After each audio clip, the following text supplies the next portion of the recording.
சோத்ராம் சோத்ராம் சோத்ராம்.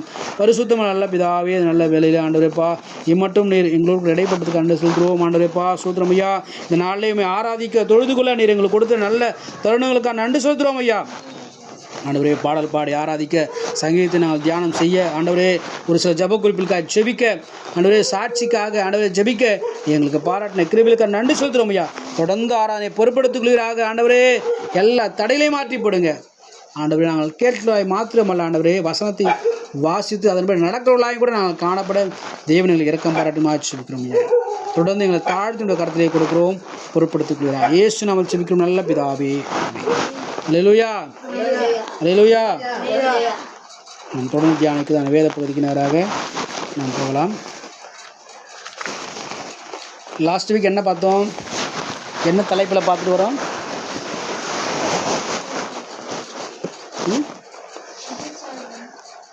தலைப்பு நான் பேசுறது உங்களுக்கு புரியுதா? பேசுறது புரியலாம், என்கிட்ட கேட்கணும். அப்போ தான் நான் செய்வேன், உங்களுக்கு திரும்ப புரிகிற மாதிரி சொல்லி தருவேன். நம்ம என்ன தலைப்பின் கீழாக பார்த்துட்டு வரோம்? நான் பரிசுத்தர் ஆகியால் நீங்களும் பரிசுத்தராயிருங்கள் சொல்லி சொல்லுவதான அந்த வார்த்தையின் தலைப்பின் கீழாக நான் செய்ய நம்ம பார்த்துக்கிட்டு வரோம். கடவுள் யார்? பரிசுத்தர். யார் அவர்? பரிசுத்தர். அப்போ நாமளும் எப்படி இருக்கணும்? பரிசுத்தமாக இருக்கணும். அதுதான் நம்ம பார்த்துட்டு வரோம். அப்படி நம்ம கடவுள் பரிசுத்தமாக இருக்கிறது போல் நாமளும் பரிசுத்தமாக இருக்கணும்னா என்ன செய்யணும்? அதற்கு முதல்ல என்ன செய்யணுன்றதுக்கு முன்னாடி எதெல்லாம் நமக்கு தடையாக இருக்குது, பரிசுத்தமாக வாழ்வதற்கு எதெல்லாம் தடையாக இருக்குது சொல்லி பார்த்துட்டு வரோம். அப்படி பார்த்துட்டு வரும்போது எதெல்லாம் தடையாக இருக்குன்னு சொல்லி பார்த்துட்டு வரும்போது, வெளியில் இருக்கிறதான உலகத்தில் இருக்கிறதான மிருகங்கள், பறவைகள் நம்ம என்ன செய்யுது? தடையாக நம்மை கரைப்படுத்துகிறது சொல்லி பார்த்தோம். அது மாத்திரமல்ல, உள்ளே இருக்கிறதான காரியம் தடையாக இருக்குதா. என்னது? நம்ம இருதயத்திலேருந்து வரக்கூடியதான காரியங்கள் கூட நம்ம என்ன செய்யுது? நம்மை கரைப்படுத்தி விடுகிறது. கடவுள் விரும்புவதான அந்த பரிசுத்தமான ஒரு வாழ்க்கை வாழ முடியாமல் நம்ம என்ன செய்கிறது? கரைப்படுத்துகிறது சொல்லி பார்த்துருந்தோம். அப்படி பார்த்துட்டு வரும்போது தான் எதெல்லாம் நம்ம கரைப்படுத்துது, தீட்டாக மாற்றுறது சொல்லி பார்க்கும். இருதயத்திலிருந்து வரக்கூடியதான சிந்தனை, நம்ம சிந்திக்கிற சிந்தனை என்ன செய்யுது? நம்ம கரைப்படுத்திடுறது. கடவுளுக்கு பரிசுத்தமாக வாழ நம்ம விடுறது இல்லை. எப்படிப்பட்ட சிந்தனைலாம் வருது? வீணாக காரியத்தை நம்ம சிந்திக்கிறதுனால வேதத்தை நம்ம வாசிக்க முடியல. அப்புறம் துர்ச்சிந்தனை, அது என்ன செய்தான்? தேவனிடத்துலேருந்து வரக்கூடியதான தயவு இரக்கத்தை என்ன செய்ய முடியல, நம்ம பெற்றுக்கொள்ள முடியல. கடவுள் என்ன செய்ய நமக்கு ஒரு இரக்கம் தயவு வச்சுருக்க, அதை பெற்றுக்கொள்ள முடியாதபடிக்கு நம்ம என்ன செய்யணுமா?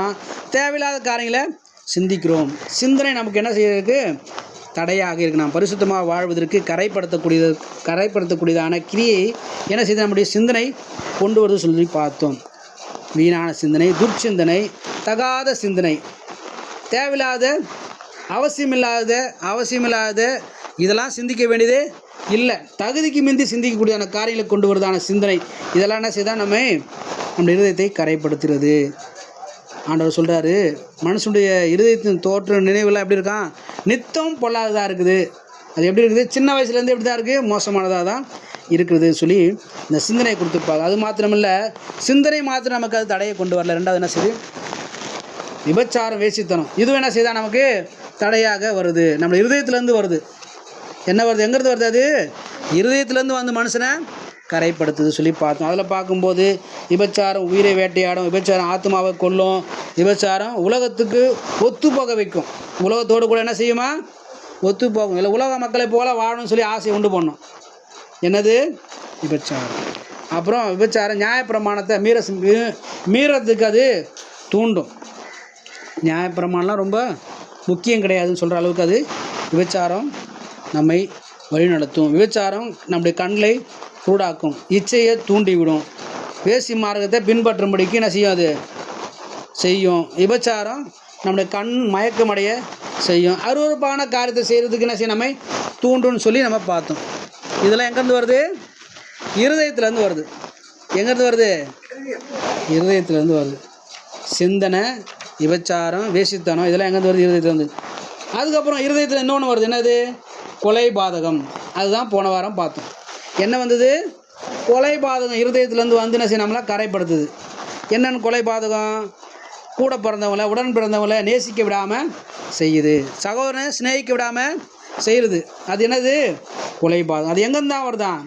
இருதயத்துலேருந்து வெளியே வந்து அப்படி கிரியை செய்யறதுனால நம்ம என்ன செய்வோம், கடவுளுக்கு பிரியமா கடவுளை போல பரிசுத்தமாய் வாழ முடியலன்னு சொல்லி பார்த்தோம். அது மாத்திரமா அந்த கொலைபாதகம் என்ன செய்யும், மரணத்தை உண்டாக்கும். பிசாசு விருப்பத்தை மாத்திரம் செய்ய வைக்கும். கொலைபாதகம் என்ன செய்யும், பிசாசு என்ன விரும்புகிறானோ அதை மாத்திரம் செய்ய வைக்கும். அது மாத்திரமில்ல, நீதி நியாயம்லாம் தேவையில்லை நமக்கு அப்படின்னு சொல்லி நம்ம என்ன செய்யும், ஏமாற்றி போகிறோம் அப்படின்னு சொல்லி பார்த்தோம். இதெல்லாம் எங்கேருந்து வருது, இருதயத்துலேருந்து வருது. இருதயத்துலேருந்து பொல்லாத சிந்தனை, விபச்சாரம், வேசித்தனம், கொலை பாதகம் இதெல்லாம் வருதுன்னு பார்த்தோம். அது மாத்திரமில்ல, அடுத்து அந்த வசனத்தை தொடர்ச்சி வாசிக்கும்போது வாசிக்கலாம்.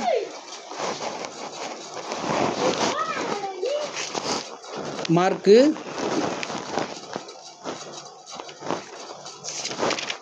7ஆம் அதிகாரம்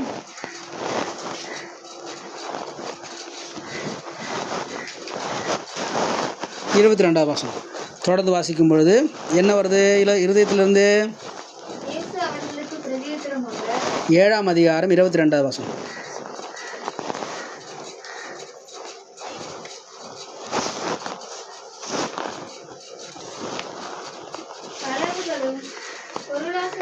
களவுகளும் இப்போ இன்றைக்கி என்ன செய்ய போகிறோம், களவு, பொருளாசை, இது ரெண்டையும் பார்க்க போகிறோம்.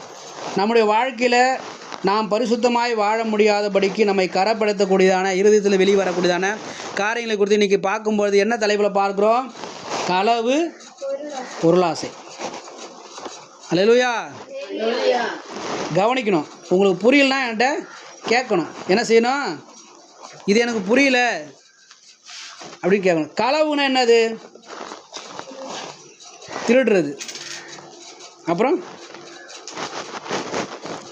களவுன்னு சொல்லி ஒரு சில காரியங்களை நான் செய்யறாங்கன்னா பைபிளை தேடும்போது நிறைய காரியங்கள்லாம் வருது.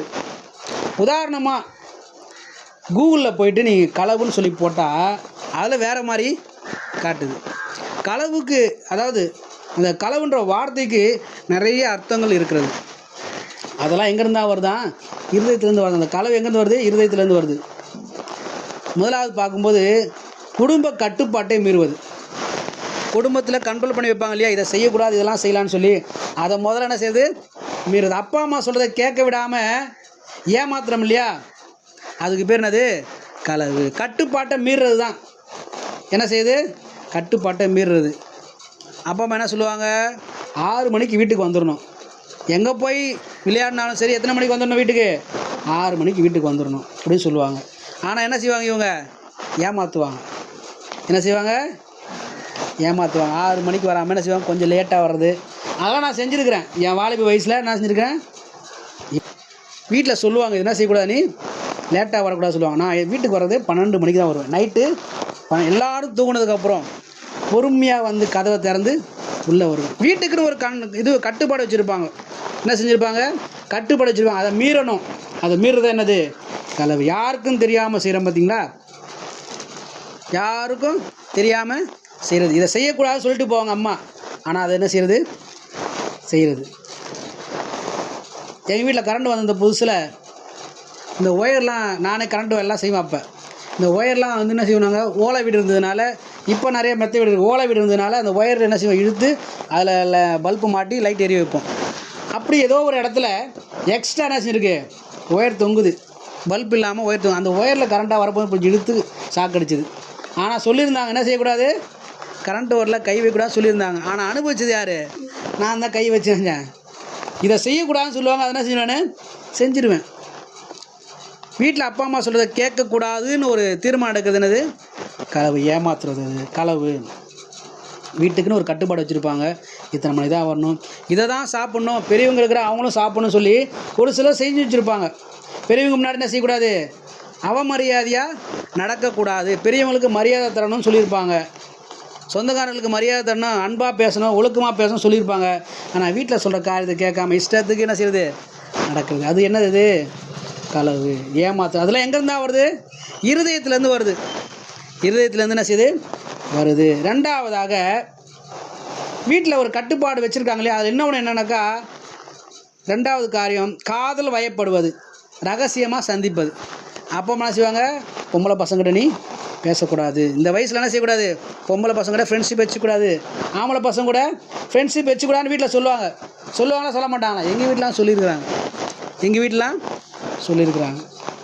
எந்த பொம்பளை பசங்களோட நீ என்ன செய்யக்கூடாது, பேசக்கூடாதுன்னு. நான் என்ன செஞ்சேன், பேசாமல் தான் இருந்தேன். ஆனாலும் எனக்கு இருந்த அந்த வயசில் வீட்டுக்கு தெரியாமல் உள்ளதுன்னா அந்த இருதயத்துலேருந்து அந்த எண்ணம் தூண்டுது. இது செய்யலாம், இது அப்பா அம்மாவுக்கு தெரியாது, இது யாரும் பார்க்கல, அப்படி மீறுறது. மீறி ஏதாவது ஒரு பையனை பார்த்து ஏதாவது ஒரு பொண்ணை பார்த்து பேசுகிறது. இது வீட்டுக்கு தெரிஞ்சு போச்சுன்னா அப்பா அம்மாவுக்கு தெரியாமல் பார்க்குறது, பேசுகிறது. இதெல்லாம் என்ன, இது ஏமாத்துற களவு வேலை. அப்பா அம்மாவை ஏமாத்துறது என்னது, களவு. வீட்டில் வந்து இதை செய்யக்கூடாது சொன்னால் செய்யக்கூடாது, அதுதான் ஒழுக்கம். ஆனால் இதில் எங்கேருந்து வருதான், இருதயத்துலேருந்து வருதுன்னு சொல்லி இங்கே பார்க்குறோம். இயேசு கிறிஸ்து சொல்கிற இதெல்லாம் எங்கேருந்து தான் வருது, இருதயத்துலேருந்து வெளியே வந்து மனுஷனை தீட்டுப்படுது. அதனால் என்ன செய்ய முடியல, பரிசுத்தமாய் வாழ முடியல, பரிசுத்தமாய் ஜீவிக்க முடியலன்னு சொல்லி சொல்லுதான காரியம் பாருங்க. அது மாத்திரம் இல்லை, இந்த களவு என்ன செய்யுமா, மாம்ச இச்சையை நிறைவேற்றணும்னு சொல்லி துடிக்கும். மாம்ச இச்சையை நிறைவேற்றணும்னு சொல்லி துடிக்கும். வீட்டில் காசு வச்சுருந்தாங்கனாக்கா தெரியாமல் எடுத்துகிட்டு போய் சரக்கு வாங்கி குடிக்கிறது. வீட்டில் காசு வச்சுருந்தாங்கன்னா தெரியாமல் எடுத்துகிட்டு போய் சினிமா பார்க்குறது. யாருக்கும் தெரியாமல் என்ன செய்யுது, தன்னுடைய சரீர இச்சையை நிறைவேற்றணும். நல்ல சாப்பாடுங்க, பிரியாணி விற்குது, பிரியாணி அங்கே புதுசாக போட்டிருக்குறாங்க, டிஷ் ஏதோ புதுசாக போட்டிருக்காங்க சொல்லி வீட்டில் யார்டையும் சொல்லாமல் காசு எடுத்துகிட்டு போய் பிரியாணி வாங்கி சாப்பிட்றது. பீஸா, பர்கரு, அப்புறம் என்னென்ன சாப்பிடக்கூடாதுன்னு வீட்டில் சொல்கிறாங்க, அதெல்லாம் என்ன செய்யுது, யாருக்கும் தெரியாமல் அனுபவிக்கிறது. இதெல்லாம் என்னது, களவு. இதெல்லாம் எங்கேருந்து வருதான், இருதயத்திலேருந்து உண்டாகி மனுஷனை என்ன செய்யுது, தீட்டுப்படுத்துகிறது. ஆகையினாலே கர்த்தர் விரும்புகிற பிரகாரமாக பரிசுத்தமாய் நாம் வாழ முடியவில்லை என்று சொல்லி இங்கே பார்க்கணும். அது மாத்திரமில்லை, களவுகள் வந்து அவன் என்ன செய்தான், கரைப்படுத்துறது, திருடுவது, அபகரிப்பது, ஏமாத்துறது, பணம், பொருள், நேரம், இவையெல்லாம் கூட என்னவாக இருக்குது, நம்ம என்ன செய்கிறோம், களவாடுறோம், தெரியாமல் அபகரிக்கிறோம். கடவுளுக்கு கொடுக்க வேண்டியத நேரத்தை கடவுளுக்கு கொடுக்காம நம்ம இஷ்டத்துக்கு நம்ம ஜாலியாக இருந்தோம்னாக்கா அது என்னது தான், அதுவும் களவு தான். யார்கிட்ட பண்ணுறோம் அந்த களவை, கடவுள்கிட்ட பண்ணுறோம். ஞாயிற்றுக்கிழமை ஆராதனைக்கு வராமல் லேட்டாக வர்றது, இல்லை கட்டடிக்கிறது, அவர் என்ன சொல்கிறது, நான் என்ன கேட்குறது அப்படின்னு செய்கிறோம். பார்த்தீங்கன்னா அதெல்லாம் என்னது, நம்ம நினச்சிட்டோம் யாரை நம்ம ஏமாத்துறோன்னு, பாஸ்டரை ஏமாத்துறோம், இல்லை சர்ச்சில் வரவங்க பெரியவங்களை ஏமாத்துறோம்னு நினச்சோம். ஆனால் யாரை ஏமாற்ற பார்க்குறீங்க, நீங்கள் ஆண்டவரை ஏமாற்ற பார்க்குறீங்க. கடவுள் என்ன செய்கிறார், பார்த்துக்கிட்டே இருக்கிறார், எல்லாரையும் பார்க்குறாரு. இவங்களுக்கு தெரியாமல் நான் இதை செய்கிறேன்னு சொல்லி நம்ம நினச்சிக்கிறோம். மனுஷனுக்கு தெரியாமல் நம்ம இதை செய்கிறோன்னு நினைக்கிறோம். ஆனால் கர்த்தர் நம்ம மத்தியில் இருக்கிறார், பக்கத்தில் இருக்கிறாரு, பார்க்குறாருன்றத அந்த உணர்வு இல்லாமல் நம்ம அப்படி செய்கிறது. இதெல்லாம் ஏமாத்துறதுலாம் என்னது, களவாக இருக்கிறது சொல்லி இங்கே பார்க்கும். அது மாத்திரம களவுகள் மாத்திரமல்ல, ஐந்தாவதாக பார்க்கும் பொருளாசை. பொருளாசை என்ன செய்தால் மனுஷனுடைய வாழ்க்கையில் இருதயத்திலேருந்து உண்டாகி அவனை கரைப்படுத்தக்கூடியதாக இருக்கிற சொல்லி பார்க்கிறோம். இந்த பொருளாசை என்ன செய்யுமா, களவு இப்படி குடும்பத்தை அவமானப்படுத்தும், குடும்பத்துக்கு நஷ்டம் வரும்படிக்காக, குடும்பத்துக்கு அவமானம் வரும்படிக்காக கிரியை செய்யும். ரெண்டாவது, பொருளாசை ஜீவனை அழிக்கக்கூடிய செயலை உண்டாக்கும். நம்முடைய வாழ்க்கையில் இருக்கிற நம்ம ஜீவன் இருக்கு இல்லையா, நம்ம ஜீவியமே அழிந்து போகக்கூடிய அளவுக்கு பொருளாசை நம்ம என்ன செய்யும், கொண்டு போகும். லூக்கா 12ஆம் அதிகாரம் 15ஆம் வசனம் வாசிக்கலாம். லூக்கா 12:15.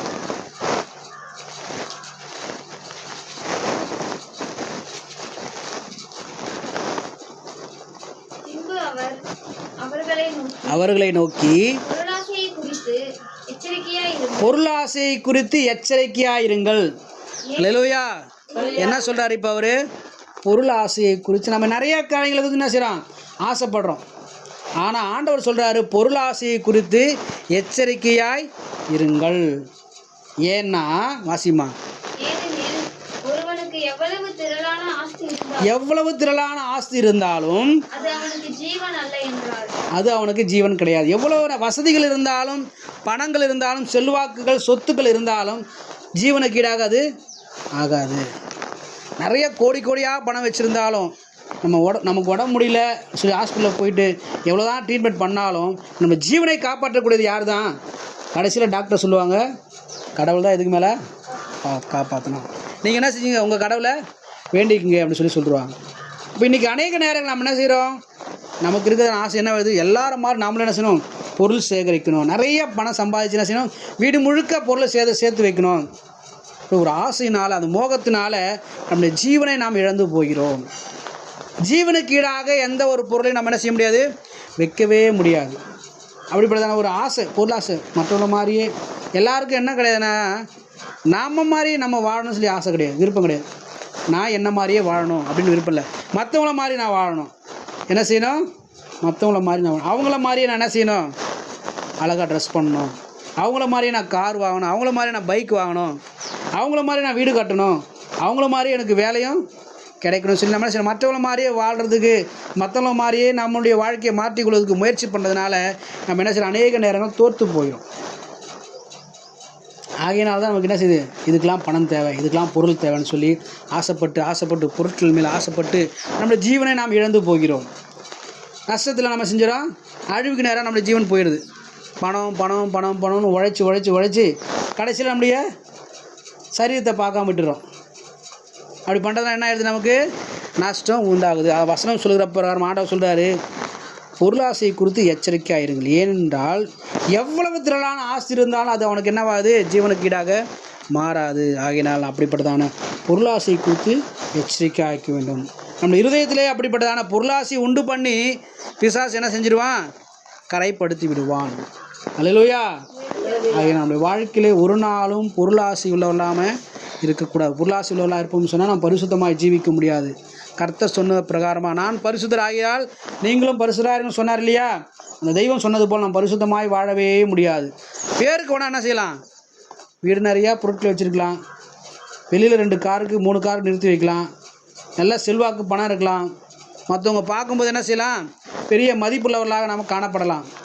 ஆனால் நம்முடைய ஜீவனை என்ன செய்யணும்? நம்ம காப்பாற்றிக்கொள்ள முடியாது. சாதாரணமாக இந்த பூமியில் வாழக்கூடியதான இந்த வாழ்க்கையில் நம்ம என்ன செய்யலாம்? சந்தோஷமாக பெருமையாக இருக்கலாம். ஆனால் நித்தியமாக வாழக்கூடியதான அந்த வாழ்க்கையை நம்ம இழந்து போவோம் என்று சொல்லி பார்க்கணும். அது மாத்திரமில்லை, இந்த பொருளாசை என்ன செய்யுதுன்னா நம்மை சோதனைக்குள்ளாரையும் கண்ணிக்குள்ளாரையும் அழிவுக்கு நேராகவும் கொண்டு செல்கிறது. பொருளாசை நம்ம என்ன செய்யுது? சோதித்து அழிவுக்கு நேராக, வலைக்கு நேராக நம்மை கொண்டு போய் நம்மை சிக்கிக்கொள்ளும்படிக்காக செய்கிறது என்று சொல்லி நம்ம பார்க்கிறோம். 1 தீமோத்தேயு 6ஆம் அதிகாரம் 6லிருந்து 10 வசனம் வாசிக்கும் பொழுது வாசிக்கலாம்.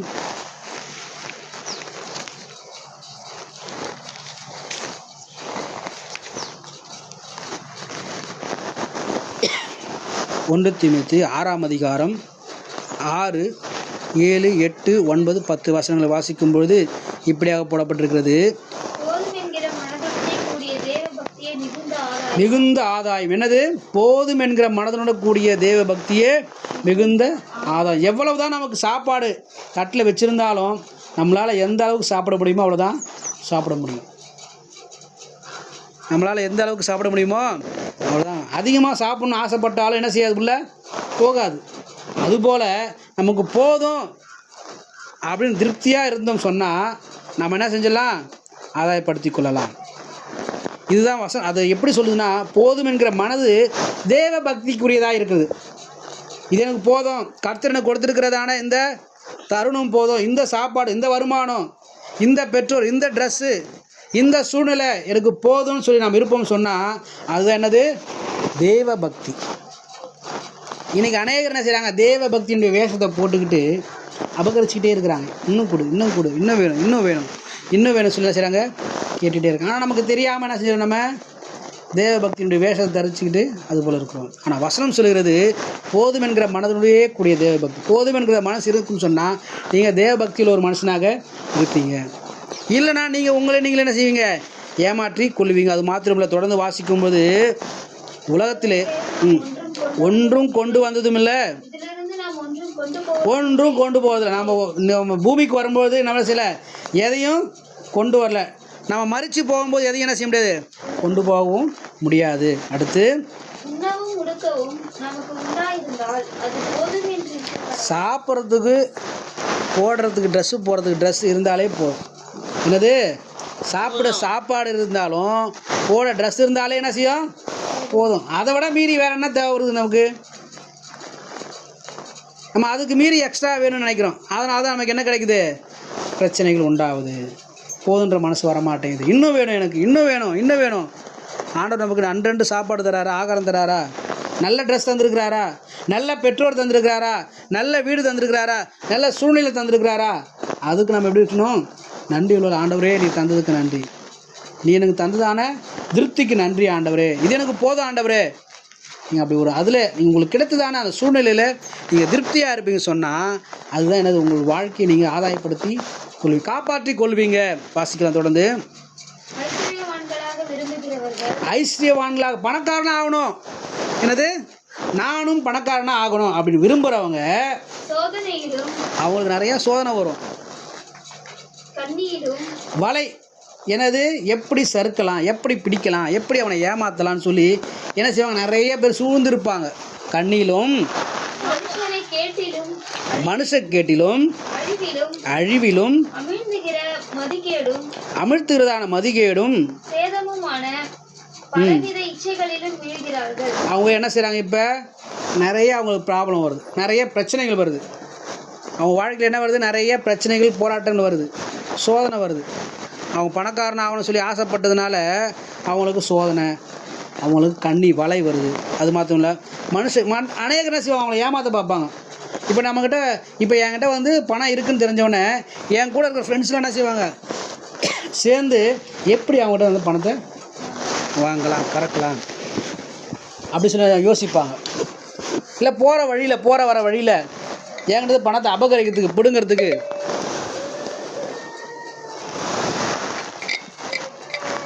ஆட்கள் என்ன செய்வாங்க, பதிவு இருப்பாங்க, ஏமாத்துறதுக்கு பிடுங்கிடலாம் பறிச்சிடலான்னு சொல்லி என்ன செய்வாங்க, மக்கள் சூழ்ந்து நிற்பாங்க. அநேக நேரங்கள்லாம் செய்வாங்க, அப்படி வருவாங்க. அவிழ்த்துவதிலும் அழிவு உண்டாக்குவதிலும் மதிகேடான சேதமாகிய பலவித இச்சைகளில் நம்ம விழுந்து போகும். நம்ம அறிவுக்கு என்ன வருதுனாக்கா ஒரு மறைவு உண்டாகும். இது தப்பு, இது நியாயம், இது சரின்னு சொல்லக்கூடியதான அந்த எண்ணத்தை என்ன செஞ்சாது, பண ஆசை மறைச்சிடும். பண ஆசை என்ன செய்யும், பணம் நிறையா என்ன செய்யும், தப்பு செஞ்சால் யாரும் கேட்க போகுது, நம்மளை யார் கேட்பா, என்கிட்ட காசு இருக்கு, நான் தப்பு செய்கிறேன். பணம் நிறையா இருந்தால் என்ன செய்யலாம், எந்த தப்பு வேணாலும் செய்யலாம், அது என்ன செய்யலாம், பணம் கொடுத்து மறைச்சிடலாம். அதுதான் மனுஷ மதிக்கேடு. அது என்ன செய்யலாம், பலவிதமான சேதம் உண்டாக்கூடியதான இச்சையை தூண்டிவிடும். என்ன செய்யும், சரீரத்தில் இச்சையை தூண்டிவிடும். பணம் நிறையா இருந்ததுன்னா பார்க்குறதுக்கு நம்மளாம் செய்யலாம், வெளியே பார்க்குறதுக்கு அவங்களுக்கு என்னப்பா, அவங்கள்ட்ட பணம் இருக்குது, எதையும் அவனா செஞ்சிருவான், சாதிச்சிருவான். இந்த காலேஜில் வந்து சீட்டு கிடைக்காம நிறைய பேர் இதெல்லாம் கஷ்டப்படுவாங்க. யார் என்ன கஷ்டப்படுவாங்கனாக்கா, நல்ல மார்க் எடுத்திருப்பாங்க, ஆனால் என்ன கிடைக்காது, அவங்களுக்கு சீட்டு கிடைக்காது. ஆனால் பார்டரில் பாஸ் ஆகிருப்பாங்க, அவங்களாம் சீட்டு எப்படி வாங்கியிருப்பாங்க, அவங்கள்ட்ட பணம் இருக்குதுன்னா செய்கிறாங்க, அதை வச்சு சீட்டு வாங்கிடும். அதுபோல் பணம் இருக்குது, நான் என்ன வேணாலும் நான் சாதிப்பேன். நேர்மையாக இருக்கிறவங்களுடைய வாழ்க்கையை அது என்ன செய்யும், கெட்டு போக வைக்கும். தப்பு செய்கிறதுக்கு நல்லா தூண்டும். இச்சையை உண்டு பண்ணக்கூடியதான காரியங்களை, நம்முடைய சரீரம் சந்தோஷமாக இருக்கிறதுக்கான காரியங்களை என்ன செய்யாது, தூண்டும். எது, பண ஆசை. பணம் கிடையாது, பண ஆசை. பணம் இருந்தால் நல்லது தான், எல்லாருக்கும் பணம் இருந்தால் என்னது நல்லது தான். எவ்வளோ பேர் கடனில் இருக்கிறோம், கஷ்டத்தில் இருக்கிறோம், வறுமையில் இருக்கிறோம். இப்போ பணம் நமக்கு கிடச்சிதா நல்லது தான். ஆனால் அந்த பணம் கிடைக்கணும்னு சொல்லி எனக்கு இன்னும் பணம் வேணும் சொல்லி அது மாதிரி ஒரு ஆசை இருக்குது பார்த்தீங்களா, மோகம் இருக்கு இல்லையா, வெறி இருக்கு இல்லையா, இன்னும் பணம் சம்பாதிக்கணும், என்ன செய்யணும், நான் இன்னும் பணம் சம்பாதிக்கணும்னு சொல்லி நம்ம செய்கிறோம் இல்லையா, அது என்ன இது, அதுதான் நம்முடைய ஜீவனை இழந்து போகக்கூடியதான, சோதனையை வர வைக்கக்கூடியதான, இச்சையை தூண்டக்கூடியதான ஒரு காரியமாக இருக்குது சொல்லிங்க போகிறோம். பண ஆசை என்ன செய்தால் எல்லா சோதனையும் உண்டு பண்ணுகிறது. பண ஆசை, அந்த பொருளாசை என்ன செய்து நம்முடைய வாழ்க்கையில் சோதனையை கண்ணியை உண்டாக்கி நம்மை அழித்து போடுகிற சொல்லி பார்க்கிறோம். இதெல்லாம் எங்கேருந்து வருது, இருதயத்திலேருந்து வருது. வந்து என்ன செய்யுது, நம்மளை கரைப்படுத்தி கடவுளுக்கு பிரியமாக வாழ விடாமல் அது செய்யுதுன்னு பார்த்து அடுத்து பார்க்கும்போது இன்னும் ஒரு வசனத்தை கூட வாசிக்கலாம்.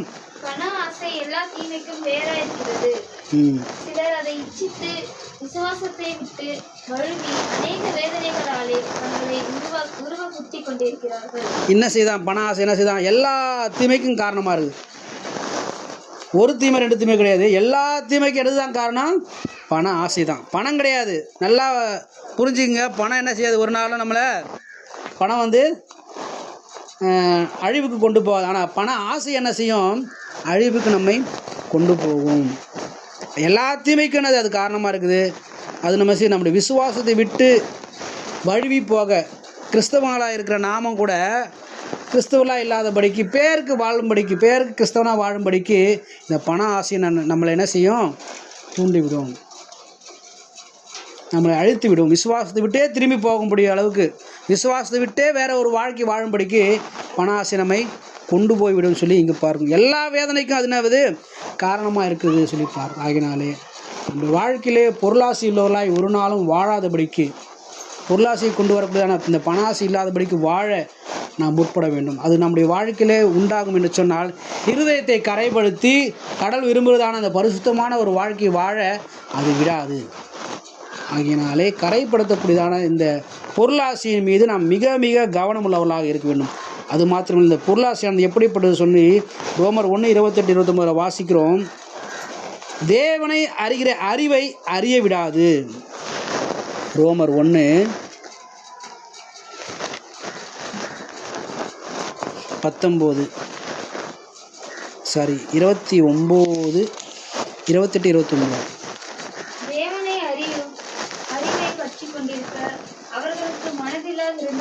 அவங்களுக்கு என்ன கிடையாது? மனசு இல்லை. கடவுளை அறியணுன்ற ஒரு அறிவு யாருக்கு இல்லை? இந்த பொருளாசை உள்ளவங்களுக்கு இல்லை. அதனால் என்ன செய்ய மாட்டாங்க? அவங்க ஆண்டவர் ஆராதிக்கிறதுக்கெலாம் போக மாட்டாங்க. வீட்டில் இருந்துலே நான் என்ன செய்ய ஜெபம் பண்ணிக்கிறேன். எங்கே சத்தியம் வசனம் சொல்லித்தராங்களோ, எங்கே கடவுளை பற்றி கடவுளை குறித்து உண்மையாக போதிக்கிறாங்களோ அங்கே போக மாட்டாங்க. அவங்க இவங்களுக்கு சாதகமாக எங்கே ஆசீர்வாதமாக பேசுகிறாங்களோ கடவுள் உங்களை ஆசீர்வதிப்பார். உங்கள் வாழ்க்கையில் என்ன செய்வார்?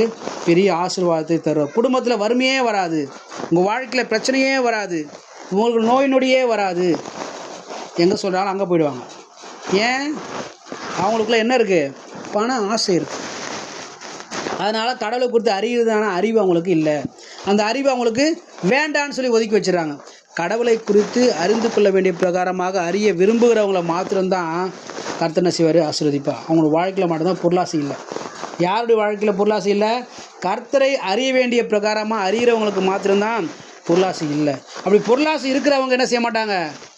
கடவுளாவது ஒன்றாவது ஜபமாவது சொல்லி என்ன செய்வாங்க? அவங்க வாழ்க்கையை மாற்றிக்கிடுவாங்க. ஒரு நாள் என்ன செய்வாங்க? அவங்க கொஞ்சம் கேப் விடுவாங்க, அதுக்கப்புறம் தொடர்ந்து அப்படியே கேப் விட்டு போயிட்டு கர்த்தரை அறிய வேண்டிய பிரகாரமாக அறிய அவங்க என்ன செய்வாங்க? மனதில்லாமல் இருப்பாங்க. மனதில்லாதவர்களாக இருந்தபடியால் தகாதவளை செய்யும்படி தேவன் அவர்களை கேடான சிந்தைக்கு ஒப்பு கொடுத்தார். கடைசியில் என்ன செஞ்சுவார்? விட்டுடுவார். கடவுள் என்ன செய்வார்? மீட்டெடுக்கணும்னு சொல்லி விருப்பப்பட மாட்டார். யாரை? பொருளாசையில் விரும்பி வாழ்கிறவங்கள கடவுள் என்ன செய்ய மாட்டாரா? அவங்கள மறுபடியும் ரட்சிக்கணும், மறுபடியும் அவங்கள மீட்டெடுக்கணும், அவங்க மறுபடியும் என்னுடைய பிள்ளையாக மாற்றணும், ஆசீர்வதிக்கணும்னு சொல்லி கடவுள் என்ன செய்ய மாட்டார்? விரும்ப மாட்டார். அவங்க என்ன செய்வார்? கடவுள் விட்டுடுவார். நீ அப்படியே என்ன செஞ்சுட்டு பாவத்திலே வாழ்ந்து சாபத்திலே வாழ்ந்து நீ அப்படியே நரகத்துக்கு போயிட்டுன்னு சொல்லி கடவுள் அங்கே விட்டுடுவார் சொல்லி இங்கே பாருங்கள். அவர்கள் சகலவித அநியாயத்தினாலும் வேசித்தனத்தினாலும் துரோகத்தினாலும் பொருளாசினாலும் குரோதத்தினாலும் நிறையப்பட்டு பொறாமையினாலும் கொலையினாலும் வாக்குவாதத்தினாலும் வஞ்சனையினாலும் வன்மத்தினாலும் இருந்தவர்களுமாய் அவங்க என்ன செய்கிறாங்க? இப்படி பொல்லாத காரியங்களால் தங்களுடைய இருதயங்களை அவங்க என்ன செய்கிறாங்க? நிரப்பிக் கொள்கிறாங்க. பொருளாசை ஒரு மனுஷனுடைய வாழ்க்கையில் இருக்குன்னு சொன்னால் என்ன செய்ய முடியாது? அவங்க வாழ்க்கையில் கடவுளை அறிந்து கொள்ளவே முடியாது. வெளிப்படையாக என்ன செய்யலாம்? பார்க்குறதுக்கு கிறிஸ்தவ மாதிரி வேஷம் போடலாம். பொருளாசி இருக்கிறவங்க என்ன செய்யலாம்? கிறிஸ்தவ மாதிரி என்ன செய்யலாம்? வேஷம் போடலாம். ஆனால் பொருளாசி உள்ளவங்க ஒரு நாளும் கடவுளுடைய ஆசீர்வாதத்தை பெற்றுக்கொள்ள முடியாது. கடவுளே அவங்கள விட்டுருவார். என்ன செய்ய முடியாது? நரகத்தை கூட நீ போயிடு. ஏன்னா அவனுக்கு உனக்கு எண்ணம் வரலை? கடவுளை குறித்து அறிந்து கொள்வதான எண்ணம் வரலை. அப்படிப்பட்ட அறிவு வராது அவனுக்கு. கடவுள் எப்படிப்பட்டவர்? கடவுள் பரிசுத்தமானவர். அதனால தான் சொல்கிறார், என்ன செய்ய நீ பரிசுத்தமாக வாழுன்னு சொல்கிறார். நான் பரிசுத்தர் ஆகியால் நீங்களும் பரிசுத்தராயிருங்கள் சொல்லி கடவுள் நமக்கு சொல்லுகிறார். அப்படிப்பட்டதான அந்த பரிசுத்தமான தெய்வத்தை நாம் பரிசுத்தமாய் பின்பற்ற, பரிசுத்தமாய் மாறி வாழ வேணும்னு சொல்லி விரும்புகிற அந்த வாழ்க்கை வாழ அநேக தடைகளை உண்டாக்குகிறான் பிசாசு. அது எங்கேருந்து வருது? அநேக நேரங்களில் இருதயத்துலேருந்து வருது. இருதயத்தில் என்ன செய்யுது? மனுஷனை கரைப்படுத்துறதான காரியங்களை அது பார்க்கும்பொழுது பொருளாசையும் ஒன்றா இருக்குது. எபேசியர் 5:5 வாசிக்கிறோம். பொருளாசை எப்படிப்பட்டதாக இருக்குதான்? விக்கிரக ஆராதனையாகிய பொருளாசை. எபேசியர் 5ஆம் அதிகாரம்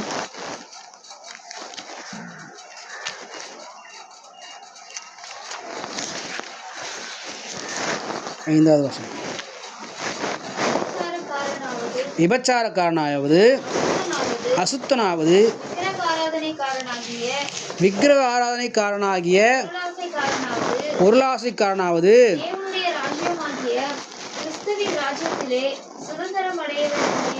அறிந்திருக்கிறீர்களே. இப்போ என்ன சொல்லப்பட்டிருக்குது? பொருளாசை என்னவா? விக்கிரக ஆராதனை. ஆண்டவர் சொல்லியிருக்கிறாரு, என்னையன்றி உனக்கு வேறு தேவர்கள் உண்டாயிருக்க வேண்டாம் சொல்லி. கடவுள் சொல்கிறாரு, நான் தான் தெய்வம், என்னை தவிர நீ வேறு எதை தெய்வமாக வச்சாலும் அது என்னது? விக்கிரகம். நீ விக்கிரகத்தை உண்டாக்க வேண்டாம். வெளியில் பார்க்கும்போது என்ன தெரியாது? சிலை தெரியாது, விக்கிரகம் தெரியாது. ஆனால் உள்ளுக்குள்ளே என்னது? பொருளாசை என்கிறதான விக்கிரகத்தை நம்ம ஒவ்வொரு நாளும் சுமந்து கொண்டு இருக்கிறோம். கடவுள் விரும்புகிற பிரகாரமாக நம்ம வாழ்க்கையில் பொருளாசையை தகர்த்து போட்டு, பொருளாசை என்கிறதான எண்ணத்தை விட்டு வெளியே வருவது கடவுள் விரும்புவதான ஒரு செயலாக இருக்கிறது. நம்ம இருதயத்தை கரைப்படுத்தக்கூடியதான காரியங்களில் இந்த பொருளாசையும் கூட ஒன்றாக இருக்கிற சொல்லி பாருங்கள். ஆகினால் இந்த நாளில் நாம் கற்றுக்கொண்டதான வசனத்தின்படி நம்மை கரைப்படுத்தக்கூடியதான காரியங்களில் பொருளாசையும் ஒன்றாக இருக்குது.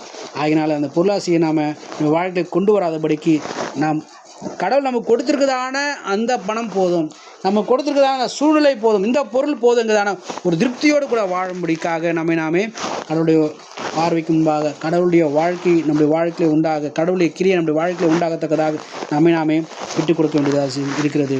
நம்மை தீட்டுப்படுத்தக்கூடியதான சிந்தனை, விபச்சார, வேசித்தனம், கொலைபாதகம், களவுகள், பொருளாசை இவையெல்லாம் நம்முடைய வாழ்க்கையிலே நம்முடைய இருதயத்தில் இருந்து நம்மை கரைப்படுத்துகிறபடினாலே நாம் என்ன செய்ய முடியல? அநேக நேரங்களில் கடவுள் விரும்புகிற பிரகாரமாக ஆண்டவராகிய இயேசு கிறிஸ்து சொன்னது போல், நான் பரிசுத்தர் ஆகினாலே நீங்களும் பரிசுத்தராக சொன்னது போல் நம்முடைய வாழ்க்கை பரிசுத்தமாய் வாழ தடையாக இருக்குது. நாமே ஆராய்ந்து பார்ப்போம். ஆண்டவரே எனக்கு உதவி செய்யுங்க, ஆண்டவரே நான் பரிசுத்தமாய் வாழ எனக்கு உதவி செய்யுங்க. கரைப்படுத்தக்கூடியதான பரிசுத்தமாய் வாழ்வதற்கு தடையாக இருக்கக்கூடியதான காரியங்களை விட்டு நான் நடக்க எனக்கு உதவி செய்யுங்க சொன்னாண்டதில் கேட்போம். கர்த்தர் நம்மை ஆசீர்வதிப்பாராக. நம் கண்களை மூடி ஆண்டு நோக்கி பார்ப்போம். ஹல்லேலூயா. ஸ்தோத்திரம் ஸ்தோத்திரம் ஸ்தோத்திரம் ஸ்தோத்திரம் ஸ்தோத்திரம் ஆண்டவரே, ஸ்தோத்திரம் ஐயா, ஸ்தோத்திரம் ஐயா. ஹல்லேலூயா ஹல்லேலூயா ஹல்லேலூயா. தெய்வமே ஸ்தோத்திரிக்கிறோம் ஆண்டவரே, ஸ்தோத்திரிக்கிறோம் ஆண்டவரே. ஹல்லேலூயா ஹல்லேலூயா ஹல்லேலூயா. கிருபையானவரே, ஹல்லேலூயா ஹல்லேலூயா. சோதரம் சோதரம் சோதரம் சோதரம் சோதரம். நம்மை கரைப்படுத்தக்கூடியதான களவுகள், பொருளாசை இதனாலே நாம் கற்றுக்கொண்டோம். நாம் கற்றுக்கொண்ட பிரகாரமாக நம்முடைய வாழ்க்கையிலே நாம் வாழத்தக்கதாக, நம்மை கரைப்படுத்துகிறதான இந்த களவான ஏமாற்றக்கூடியதான இந்த காரியங்களிலிருந்து நாம் விடுபடத்தக்கதாக கர்த்தர் நமக்கு உதவி செய்யும்படிக்காக